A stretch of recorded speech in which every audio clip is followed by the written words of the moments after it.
आज जो हम चैप्टर पढ़ने वाले हैं वो पॉलिटिकल साइंस का चैप्टर 2 है, सत्ता के समकालीन केंद्र। इस चैप्टर में इससे पहले हम पढ़ने वाले हैं यूरोपीय संघ के बारे में। अब हम देखें, जैसे फॉर एग्जांपल हम अपने घर में रह रहे हैं, राइट। हमारा घर है, हमारे घर के आसपास क्या होते हैं, हमारे पड़ोसी होते हैं, है ना।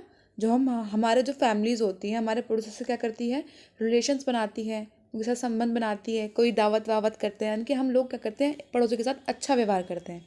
क्यों? क्योंकि अगर हम अच्छे साथ उनके साथ अच्छा रहेंगे तो वो हमारे साथ मुसीबत में हमारे क्या करेंगे, काम आएंगे, ठीक है ना। तो वैसे ही क्या होता है, सेम वैसे ही जो देश होते हैं, आसपास के जितने भी देश होते हैं, अपने साथ क्या करते हैं, संबंध बनाए रखते हैं कि हमारे मुसीबत में ये करें, काम आएंगे, ठीक है ना।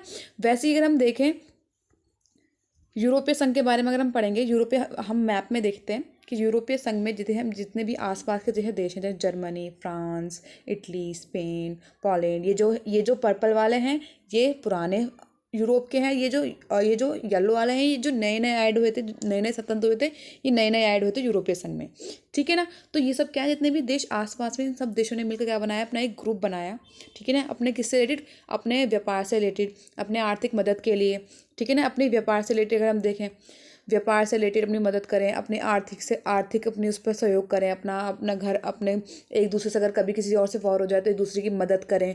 इस तरह से क्या हुआ, इन लोगों ने एक दूसरे का अपना एक ग्रुप बनाया। तो यूरोपीय संघ के बारे में अगर हम देखें, जब विश्व युद्ध हुआ, विश्व युद्ध के बाद जितने भी यूरोप के देश थे, उन, ठीक है ना, जितने भी यूरोप के देश थे, उन देशों को अब ये था कि हम अपना विकास कैसे करें, ठीक है ना। क्योंकि विश्व युद्ध में क्या होता, सबको क्षति हुई थी, सबको नुकसान हुआ था विश्व युद्ध में, सबका लॉस हुआ था विश्व युद्ध में। तो इस वजह से क्या हुआ, इन देशों ने कहा कि हम क्या करते हैं, अपने एक साथ मिलकर क्या करते हैं, ट्रीज बनाते हैं। सबसे पहले क्या हुआ कि अमेरिका ने इनकी मदद की। सबसे पहले क्या करा, अगर हम देखें तो अमेरिका ने क्या नाम है, 1945 के बाद क्या हुआ, अमेरिका ने मार्शल योजना बनाई। मार्शल योजना क्या थी, मार्शल योजना में अमेरिका ने इनको आर्थिक सहयोग दिया था। क्या था, अमेरिका ने यूरोप की अर्थव्यवस्था के पुनर्गठन के लिए जबरदस्त मदद की। इसे मार्शल योजना कहते हैं। यानी कि क्या कर रहा था, अमेरिका ने इनको पैसा दिया था कि तुम अपना विकास करो और मैं क्या करूँगा, तुम्हारी मदद करूँगा। तो अमेरिका ने नाटो के तहत एक सामूहिक सुरक्षा भी उनको प्रदान की। यानी कि अमेरिका ने कहा मैं तुम्हें क्या करूँगा, सुरक्षा प्रदान करूँगा। मार्शल योजना के तहत ही 1948 में यूरोपीय आर्थिक सहयोग संगठन की स्थापना हुई। ये इंपॉर्टेंट है कि किसकी स्थापना हुई, यूरोपीय आर्थिक सहयोग संगठन की स्थापना हुई है, किसके, 1948 में। यानी कि पहले यूरोपीय संघ का नाम क्या था, किस तरह से बना था, आर्थिक सहयोग के लिए बना था। यानी कि इकोनॉमिक से रिलेटेड, हम पैसे से रिलेटेड एक दूसरे की मदद करेंगे, इसलिए बना था यूरोपीय आर्थिक सहयोग संगठन। आर्थिक मतलब इकोनॉमिक, ठीक है ना, इससे रिलेटेड भी बना था। और फिर हम देखें कि जब इससे रिलेटेड उन्होंने मदद करी, इस किस तरह से ये आर्थिक रूप से राजनीतिक रूप में बदल गया धीरे धीरे करके एक दूसरे हम देखें। सबसे पहले अगर हम देखें 1992 में क्या हुआ कि यूरोपीय संघ की स्थापना हुई। सबसे पहले जब पहले क्या था, अगर हम देखें मार्शल योजना के बाद क्या हुआ था, मार्शल योजना के बाद यूरोपीय संघ की स्थापना हुई है, सॉरी आर्थिक सहयोग की, ठीक है ना। फिर उसके बाद क्या हुआ, यूरोपीय संघ की स्थापना कब हुई थी, यानी कि वो आर्थिक से रिलेटेड यूरोपीय संघ की स्थापना 1992 में। इंपॉर्टेंट है, ये एग्जाम में आता है कि भैया यूरोपीय संघ की स्थापना कब हुई थी, वो 1992 में हुई थी। लेकिन यूरोपीय संघ का पहला नाम क्या था, यूरोपीय संघ का जो पहला नाम था वो हमारा यूरोपीय आर्थिक सहयोग संगठन, ठीक है ना। क्या था, यूरोपीय आर्थिक सहयोग संगठन, यूरोपीय आर्थिक सहयोग संगठन, ठीक है। अब हम देखें पहला जो पॉइंट है यूरोपीय संघ का, सबसे पहले इसकी जो पावरफुल चीज़ को क्या बनाती है, धीरे धीरे करके किस तरह से ये राजनीतिक रूप में बदल गया है, ये राष्ट्र की तरह काम करने लगा यूरोपीय संघ। हालांकि यूरोपीय संघ का एक संविधान बनने की कोशिश सफल नहीं बना, मतलब संविधान बनने की कोशिश करी लेकिन वो सफल नहीं हुआ। लेकिन यूरोपीय संघ का अपना एक झंडा, अपना एक गान और अपना एक स्थापना दिवस और अपनी एक मुद्रा है। यानी कि इसकी ये पहला पॉइंट है, किस तरह से ये पावरफुल बनता है कि इसका अपना क्या है, एक झंडा है, अपना एक राष्ट्रीय गान है, अपना एक स्थापना दिवस है, अपनी एक मुद्रा है। यानी कि इनकी जो करेंसी है वो क्या है, सबकी सिमिलर है। यानी कि करेंसी का नाम क्या है, इनका यूरो, यूरो, ठीक है ना। इनकी करेंसी का नाम क्या है, यूरो। अब नए सदस्यों को भी शामिल किया गया इसमें। पहले इसमें पुराने सदस्य मैंने बताया था, पर्पल वाले पुराने थे, ऑरेंज वाले नए सदस्य इसमें शामिल किए गए हैं, ठीक है ना। अब हम देखें इसका दूसरा जो पॉइंट है, इसको जो पावरफुल बनाता है वो ये पॉइंट है कि यूरोपीय संघ का आर्थिक, राजनीतिक, कूटनीति, सैनिक प्रभावना बहुत क्या है, ज़बरदस्त है। यानी कि यूरोपीय संघ की क्या है, सबकी मिलिट्री सबकी जो मिलिट्री मिलके बनती है वो सब एक मिलिट्री बन रही है जितनी भी देशों की। तो ये क्या है, वर्ल्ड की सेकंड नंबर पे, अमेरिका के बाद वर्ल्ड की सेकंड नंबर सबसे बड़ी क्या है, सैनिक ताकत वाले संघ है ये। 2016 में ये दुनिया की सबसे बड़ी अर्थव्यवस्था थी। यानी कि 2016 में अगर हम देखें, दुनिया में सबसे ज़्यादा अमीर ये यूरोपीय संघ था, और इसके सकल घरेलू उत्पादन 17,000 अरब डॉलर से ज़्यादा था। देख रहे हो आप कि अरब डॉलर, यानी कि अमेरिका से के लगभग ही है। इनकी पूरा यूरोप देखें तो अमेरिका को पूरा क्या कर रहा है, टक्कर दे रहा है। तो इसका सकल घरेलू उत्पादन कितना है खाली यूरोपीय संघ का, 1700 अरब डॉलर। ये इंपॉर्टेंट है, ये हमारा सेकंड पॉइंट है। पहला पॉइंट अभी भी हमने पीछे देखा कि इसमें क्या था, इसकी पहले जो इसकी विशेषता है यूरोपीय संघ की, कि इसका अपना एक झंडा है, अपना एक राष्ट्रीय गान है। दूसरा पॉइंट क्या है, इसका जो सकल घरेलू उत्पादन है वो क्या है, 1700 अरब डॉलर से ज़्यादा है। वो अमेरिका के लगभग है। ठीक है ना। इसको इस तरह से क्या होता है, इसको अपने एक पावरफुल बनाता है। विश्व युद्ध में इसकी हिस्सेदारी अमेरिका से 3 गुना ज़्यादा है। यानी कि अगर हम देखें विश्व में देखें इसकी ताकत कितनी है, अमेरिका से 3 गुना ज़्यादा अपना ये इन्वेस्ट करता है। इसी के चलते ही अमेरिका और चीन से व्यापक व्यापारों में पूरी धौंस के साथ बात करता है। यानी कि इसे डरता वरता नहीं है किसी से, क्योंकि ये सब क्या है, बहुत पावरफुल है। ठीक है, यूरोपीय संघ। दूसरा अगर हम देखें, दूसरा पॉइंट कि यूरोपीय संघ का एक सदस्य फ्रांस जो है वो सुरक्षा परिषद की स्थायी सदस्य है। यानी कि हम देखें यूएनओ में स्थायी सदस्य मतलब होता है कि कौन स्थायी और कौन अस्थायी है। जो स्थायी सदस्य है वो कौन है, इसमें फ्रांस है। पहले ब्रिटेन भी था लेकिन वो निकल गया। ठीक है ना। लेकिन इसमें हम देखें तो फ्रांस क्या है, इस तरह से क्या बोलते हैं, पावरफुल बनता है। अगर कोई यूएनओ में कोई भी अगर फैसला हो रहा होता है तो ये अपना ये वोट देता है, और इसकी पूरी पूरी बात चलती है फ्रांस की। इस तरह से ये क्या करता है, फ्रांस जो है अपनी यूरोपीय संघ का पूरा करता है, सपोर्ट करता है। क्लियर है। नेक्स्ट अगर हम देखें, इसका पहला पॉइंट हमने देख लिया, दूसरा पॉइंट देख लिया। अब हमारा जो था तीसरा पॉइंट हमारा क्या था, यूरोपीय संघ का ये क्या है, फ्रांस क्या है, सुरक्षा परिषद में है।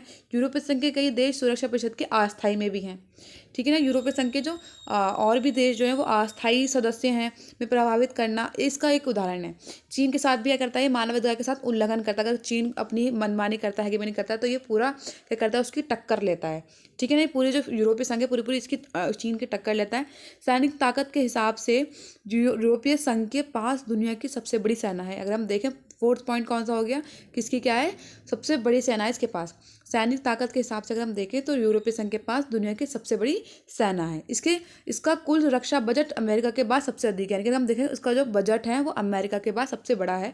यूरोपीय संघ के देश फ्रांस के पास परमाणु हथियार हैं, और अनुमान के इसके हिसाब से करीबन 335 परमाणु हथियार खाली किसके पास है, यूरोपीय संघ के पास है। 335 देख सकते हैं आप लोग, अगर कोई इससे पंगा ले तो ये उड़ा ही देगा यूरोपीय संघ। ठीक है ना।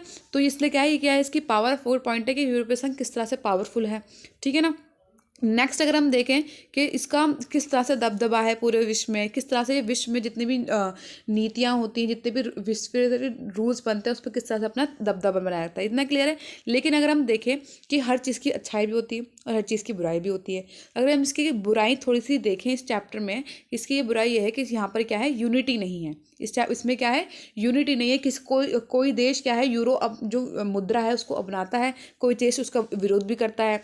ठीक है ना। अगर हम इसमें देखें कि अधिराष्ट्रीय संगठन के तौर पर यूरोपीय संघ आर्थिक, राजनीतिक और समकालीन मामलों में दखल देने में सक्षम है, लेकिन अनेक मामलों में इसके सदस्य देशों की अपनी विदेश और रक्षा नीति है जो कई बार एक दूसरे के खिलाफ हो जाती है। यानी कि वैसे तो साथ में है, लेकिन कभी कभार हो जाता है इनमें भी एक दूसरे के खिलाफ हो जाते हैं, विदेश से रिलेटेड, रक्षा से रिलेटेड। ठीक है ना। इराक अगर हम एग्जांपल देखें, फॉर एग्जांपल इराक पर अमेरिकी हमले में ब्रिटेन के राष्ट्रपति टॉनी लेबर तो इसके साथ थे, लेकिन जर्मन और फ्रांस ने इसका क्या कहता है, खिलाफ किया था। यानी कि जब अमेरिका ने हमला किया था इराक पर, तो क्या हुआ, ब्रिटेन उसके साथ था। लेकिन कौन खिलाफ था, जर्मन और फ्रांस। ये सब क्या है, यूरोपीय संघ के हैं। कौन, ब्रिटेन भी, जर्मन भी और फ्रांस भी। सीधे ब्रिटेन ने सपोर्ट किया, लेकिन इन दोनों ने क्या करा, इसका विरोध किया, भैया नहीं, ऐसे नहीं होना चाहिए था, इन्होंने इस अमेरिका को नहीं हमला करना चाहिए था। ठीक है ना। फिर अगर हम नेक्स्ट पॉइंट देखें इसका, कि यूरोपीय संघ के कई नए सदस्य देश की अमेरिका गठबंधन में थे, यानी कि यूरोप के कुछ हिस्सों में यूरो को लागू करने के कार्यक्रम को लेकर काफ़ी नजरिए हैं। कि दूसरा पॉइंट इसका हम देखें, पहला पॉइंट क्या है कि इनमें सब में क्या है, इख्तलाफ हो जाता है, कोई किसी के खिलाफ होता है तो कोई किसी का सपोर्टर्स होता है, एक यूनिटी नहीं है इनमें, इकट्ठा बात नहीं करते ये लोग। दूसरा पॉइंट ये है कि यूरोप के जो कुछ हिस्से हैं वो यूरो को क्या करते हैं, नहीं मानते, यानी कि अपने उनकी कंट्रीज़ में यूरो करेंसी नहीं है। दूसरा ये जिसका पॉइंट हो गया, डिफ़ॉल्ट हो गया इसका यूरोपीय संघ का। यही कारण कि ब्रिटेन की पूर्व प्रधानमंत्री मार्गरेट थैचर ने ब्रिटेन को यूरोपीय संघ से क्या कर दिया, अलग कर दिया है। यानी कि पहले ब्रिटेन यूरोपीय संघ में था, लेकिन अब क्या हुआ, ये ब्रिटेन यूरोपीय संघ से अलग हो चुका है, अब उसका ये पार्ट नहीं है। डेनमार्क और स्वीडन ने मास्ट्रिक्ट संधि और साझी यूरोपीय मुद्रा यूरो को मानने की प्रतियोजना की। जैसे फोर्थ पॉइंट क्या हो गया इसका, कि इसकी डिफ़ॉल्ट क्या है यूरोपीय संघ का, कि जो डेनमार्क ने किया कि जो साझी संबंधी हुई थी, जो समझौता हुआ था यूरो मुद्रा से रिलेटेड, इसका क्या करा, विरोध की प्रतिरोध किया, यानी कि रोध किया इसको नहीं माना है। इसके विदेशी और रक्षा मामलों में काम करने की यूरोपीय संघ की क्षमता सीमित है। यानी कि हम देखें विदेश से रिलेटेड जो काम करते हैं वो क्या, इनकी क्षमता सीमित है। हमने पहले इसकी क्या चीज़ देखा हमने इसका, कि पहले इसमें यूरोपीय संघ के बारे में हमने देखा कि किस तरह से ये पावरफुल है। फिर हमने ये देखा कि यूरोपीय संघ की क्या है, डिफ़ॉल्ट है। इतना ही इसमें इम्पॉर्टेंट है, ठीक है ना। दूसरा जो हम पढ़ने वाले हैं, दक्षिण पूर्व एशियाई राष्ट्रों का संगठन पढ़ने वाले हैं, यानी कि इसको आसियान कहते हैं। देखिए अगर हम देख सकते हैं कि यहाँ पर अगर हम मैप में देखें वर्ल्ड, यहाँ पर क्या है, इंडिया है, इंडिया के पास ये चाइना है। इंडिया को छोड़कर तो इतना भी ये वाला जो एरिया आ रहा है, China, Malaysia, Myanmar, Korea, Japan, ये सब चीज़ क्या है, ये आसियान का क्षेत्र है। ये सब किसके पार्ट हैं, ये सब आसियान के पार्ट में आते हैं, ठीक है ना। इन देशों ने मिलकर अपने लिए क्या बनाया, अपना एक ग्रुप बनाया, किससे रिलेटेड, अपने व्यापार से रिलेटेड, अपने सैनिक से रिलेटेड, अपनी सुरक्षा प्रदान करने के लिए और अपने आर्थिक सपोर्ट करने के लिए। तो बेसिकली उन्होंने अपना जो ग्रुप बनाया किस लिए बनाया, अपना आर्थिक को बढ़ाने, अपनी अर्थव्यवस्था को बढ़ाने के लिए, अपना विकास करने के लिए, ठीक है। इसमें हम देखें आसियान जो ये था, ये सबसे पहले 1967 में इस क्षेत्र के 5 देशों ने बेकांग घोषणा पत्र पर हस्ताक्षर किया। यानी कि इसका स्थापना कैसे हुई, आसियान की 1967 में, क्या नाम है, इस क्षेत्र के 5 देश थे, बेकांग घोषणा पत्र की, कौन सा घोषणा पत्र की थी, बेकांग घोषणा पत्र हस्ताक्षर करके, यानी कि साइन करके आसियान की स्थापना की। कब, 1967 में। कब की, 1967 में इन्होंने कौन से उस पर हस्ताक्षर किए, बेकांग घोषणा पर। ये इंपॉर्टेंट है, ये ज़रूर आता है, इसको नोट करें, ठीक है।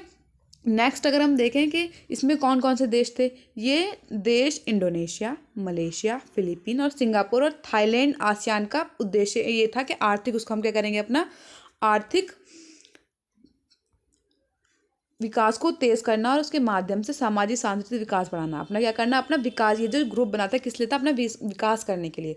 तो कौन कौन से देश थे, 5 देश थे ये, ठीक है ना। इन 5 देशों ने मिलकर क्या करा, इसमें हस्ताक्षर किए, बेकांग घोषणा पत्र पर हस्ताक्षर करके अपना एक संगठन बनाया। फिर बाद में क्या हुआ, इसमें 5 देश और मिल गए। कौन कौन से देश, Brunei, Darussalam, Vietnam, Laos, Myanmar और कंबोडिया। ये सब क्या गया, आसियान के क्या बने, सदस्य बने। अब इस टाइम पे करंट कितने हैं, 10 सदस्य हैं, किसके, आसियान के। इन्होंने अपना क्यों बनाया, अपना विकास है, कौन सा विकास, आर्थिक विकास, सामाजिक विकास और अपना और सांस्कृतिक विकास। 3 विकास से रिलेटेड उन्होंने अपना क्या बनाया, अपना एक ग्रुप बनाया और एक दूसरे को सपोर्ट करा। ये पहला एक ऐसा ग्रुप है जो क्या हुआ, इसमें कोई ऐसे एक दूसरे के, उसमें हम इसमें क्या नहीं होता है, ये वॉर नहीं कर सकते एक दूसरे से रिलेटेड। जितने भी मसले होंगे, जितने भी हम देखें कॉन्फ्लिक्ट्स होंगे, वो कैसे करेंगे, बातचीत से अपने उसको सॉल्व करने की कोशिश करेंगे। इसमें क्या है, इसमें ट्रीटीज़ में ये इस चीज़ की शर्त है कि एक दूसरे पर हम क्या नहीं करेंगे, वॉर नहीं करेंगे। इसकी ये बहुत अच्छी बात है ये, ठीक है। इससे यूनिटी बनती है। यूरोपीय संघ की तरह इसमें खुद एक अधिराष्ट्रीय संगठन बनाने की कोशिश नहीं की, ने सिर्फ अपना लक्ष्य क्या बनाया, अपना एक मेल मिलाप की नीति अपनाई। इसमें हम देख, सबसे पहले उन्होंने किस चीज़ की नीति अपनाई, मेल मिलाप की नीति अपनाई। मेल मिलाप की नीति का उदाहरण हम इसमें देखें, ठीक है ना। इन्होंने इस तरह से पेश करके आसियान ने काफ़ी यश कमाया और इसको आसियान शैली कहा जाता है। किस तरह से उन्होंने अपनी यूनिटी बनाकर अपने क्या करा, आसियान शैली बनाया। आसियान के कामकाज में राष्ट्रीय सार्वभौमता का सम्मान करना बहुत ही ज़रूरी है, यानी कि अपने एक दूसरे के राष्ट्र के सम्मान करना बहुत ज़रूरी है। दुनिया में सबसे रफ्तार से आर्थिक तरक्की करने वाले सदस्य देशों के समूह आसियान ने अब अपने उद्देश्यों को आर्थिक और सामाजिक दायरे से ज़्यादा व्यापक किया है, यानी कि और बढ़ाया अपने आर्थिक से रिलेटेड, सामाजिक से रिलेटेड। 2003 में आसियान ने आसियान सुरक्षा समुदाय, आसियान आर्थिक समुदाय, आसियान सामाजिक संस्कृत समुदाय नामक 3 स्तंभ बनाए। ये इंपॉर्टेंट है। 2003 में इनने कौन सा स्तंभ बनाया? पहला जो स्तंभ बनाया अपना आर्थिक समुदाय स्तंभ बनाया, दूसरा आसियान सामाजिक सांस्कृतिक और समुदाय बनाया। पहला कौन सा है? आर्थिक, दूसरा सामाजिक और तीसरा सांस्कृतिक। इन्होंने 3 स्तंभ बनाए कि हम इस चीज़ पर फोकस करें, तीनों पे अपना विकास करने की। क्लियर है। फिर नेक्स्ट हम देखें, अगर आसियान सुरक्षा समुदाय क्षेत्रीय विवादों को सैनिक टकराव, जैसे मैंने बताया इसमें क्या है कि इस चीज़ पर सहमति हुई तो हम जो हमारे जो क्षेत्रीय जो टकराव होंगे, यानी कि क्षेत्र से जो भी इनकी एरिया से रिलेटेड जो भी कॉन्फ्लिक्ट्स होंगे, जो भी लड़ाई झगड़े होंगे, उसको क्या करेंगे? हम लड़ाई नहीं करेंगे, एक दूसरे को बातचीत करने की कोशिश करेंगे। 2003 तक आसियान के सदस्यों देशों ने कई समझौते किए, ठीक है ना। इस पर अपने शांति से रिलेटेड, निष्पक्षता, सहयोग, हस्तक्षेप को बढ़ावा दिया, यानी कि इसमें क्या करेंगे? एक दूसरे के उसमें हम हस्तक्षेप नहीं करेंगे, राइट। इन्होंने अपना क्या करा? सुरक्षा की विदेश नीति को तालमेल बनाने के लिए 1994 में आसियान क्षेत्रीय मंच का स्थापना की, यानी कि एक दूसरे को क्या करा? अपनी सुरक्षा से रिलेटेड और निवेश से रिलेटेड, ठीक है ना, यानी कि सुरक्षा करना, अपना एक दूसरे पे निवेश करना, यानी कि इन्वेस्ट करना, इससे रिलेटेड उन्होंने क्या करा? आसियान क्षेत्रीय मंच बनाया। उसकी स्थापना कब हुई? 1994 में स्थापना हुई। क्लियर है। दुनिया की सबसे बुनियादी रूप से आसियान एक आर्थिक संगठन था, यानी कि अगर हम देखें तो ये क्या था? किस पे फोकस किया था? आर्थिक, यानी कि इकोनॉमिक से रिलेटेड इसको फोकस किया, अपना व्यापार करने के लिए, अपना आपको डेवलप करने के लिए। आसियान क्षेत्र की कुल अर्थव्यवस्था अमेरिका, यूरोप और जापान की तुलना में तो कम है, छोटी है, लेकिन विकास, ये जो विकास करते हैं बहुत तेज़ी से करते हैं, जो देश है विकास इन सबसे अधिक करते हैं। इसके चलते इस क्षेत्र में इसके बाहर इसके प्रभाव से तेजी रूप से वृद्धि हो रही है, यानी कि इसकी आसियान आर्थिक समुदाय का उद्देश्य आसियान देशों का साझा बाजार और उत्पादन पर तैयारी करना है, ठीक है। यानी कि इसका फोकस क्या है? किस पर? अपना आपको व्यापार करना, अपना मेल मिलाप की नीति अपनाना। तो आसियान के देशों ने किस चीज़ पर फोकस किया? अपने आपको बढ़ाने के रिलेटेड, ठीक है। आसियान ने निवेश, श्रम और सेवाओं के मामले में मुक्त व्यापार को अपनाया है, यानी कि खुले रूप से मुक्त व्यापार क्या है? खुले रूप से व्यापार करना, इसमें कोई ऐसा टैक्स नहीं होता, इतनी परमिशन नहीं होती, खुले रूप से उन्होंने कोशिश करी कि और ये सफल भी हुआ। इस प्रस्ताव पर आसियान के साथ बातचीत करने पर अमेरिका और चीन के साथ भी उन्होंने अपना व्यापार बढ़ाया, ठीक है ना। आसियान तेजी से बढ़ता हुआ एक महत्वपूर्ण क्षेत्र संगठन है, यानी कि क्षेत्र संगठन, यानी कि जो अपने क्षेत्र के आसपास जो संगठन होते हैं उसे क्षेत्र संगठन कहते हैं। इससे विजन दस्तावेज 2020 में अंतर्राष्ट्रीय समुदाय में आसियान की एक बहिर्मुखी भूमिका को अपनाया। आसियान द्वारा अभी टकराव की बातचीत को बढ़ावा नहीं देते, इस पे फोकस करते हैं कि बातचीत से ही हम क्या कर लें? लड़ाई ना करके बातचीत से ही अपनी मसले सॉल्व कर लिए जाएं, ठीक है। तो इतना समझ आया इसमें आसियान में क्या है? आसियान जो बनाया किससे रिलेटेड? आर्थिक से रिलेटेड, सामाजिक से रिलेटेड और सांस्कृतिक से रिलेटेड विकास करने के लिए क्या है? मंच बनाया। इसमें कितने देश थे? पहले 5 देश थे, फिर 5 और प्लस हो गए, तो कितने हो गए टोटल? 10 हो गए, ठीक है। पहले कितने थे? 5 थे, फिर कितने हुए? फिर 5 प्लस हुए, कौन से? उससे बेकांग घोषणा पत्र से, ठीक है ना। फिर उसके बाद क्या हुआ? किस तरह से उन्होंने 3 स्तंभ बनाए, 3 अपने वो बनाए, पिलर बनाए। पहला जो पिलर था वो क्या था? सामाजिक, दूसरा आर्थिक, तीसरा क्या था? सांस्कृतिक, यानी कि इस चीज़ को फोकस किया गया है अपनी इसको बढ़ाने के लिए। क्लियर है। ये क्या था? एक दूसरे को अपनी कंट्रीज़ को व्यापार करना, अपना इसको डेवलप करने के लिए अपने ट्रीटीज़ बनी थी, और ये कामयाबी है। ये वर्ल्ड का सबसे अभी तक सबसे तेज़ विकास करने वाला क्षेत्र है। क्लियर है। नेक्स्ट जो टॉपिक्स हैं वो हम नेक्स्ट वीडियोस में पढ़ेंगे।